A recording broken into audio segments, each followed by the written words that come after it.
This is yellow cake that Cypher was having the PFs transport. Before we met you, the boss recovered it from a truck crossing the savannah. Are there metallic archaea inside it? Yes, the archaea metabolize uranium-235 to subsist. They must be stored inside yellow cake, or they cannot survive. So those biological traces we took for impurities were actually the real cargo? Of course they are deactivated, so they do not trigger a sudden enrichment. They are like baker's yeast. Yet, they do gradually enrich the uranium as they feed.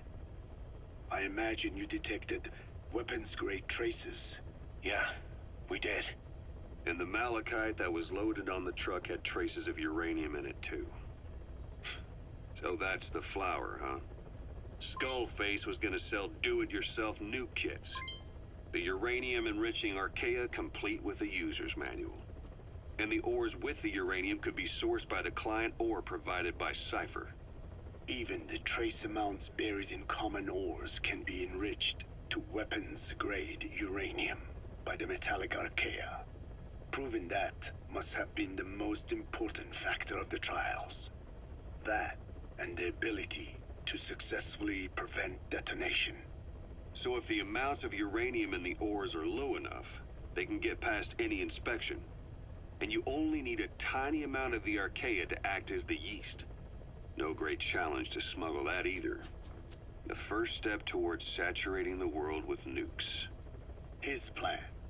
That was not my intention. My only goal in developing the metallic archaea was to save the Dene.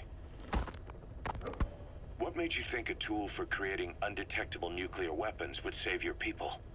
After 70 years, the Dene reclaimed the Navajo Nation from which we were banished. We bore all the hardships of poverty. But we were proud to live off the land we called our own. But in the moment the atomic bomb was dropped on Hiroshima, everything changed. I don't get it. The nuclear arms race between the US and the Soviet Union began with the end of the Second World War. Suddenly, there was a massive demand for uranium. And it was our ill fortune that the ground beneath the Navajo Nation was rich with uranium ore. The Black Ana government set up mine after mine, and many of the Dene worked them, never informed of any danger. Every day, they went to work with no protection. The slag was simply piled out in the open. When rain fell, uranium traces left behind would seep out, and when the ground dried, it was blown about as dust. Land and water were contaminated, irradiated. Many of us became sick and died. That pain lives on to this day. I had no idea. Wanting more than anything to revive the land my forebears left to me, I was delighted upon discovering microbes that eat uranium.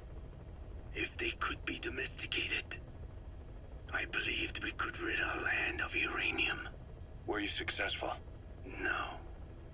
The research called for funding on a colossal scale. But nobody was willing to invest with no prospect of a return. And that's when Skullface showed up. Correct. I can save you and your people. We share the same will. That is what he said to me. And I believed him.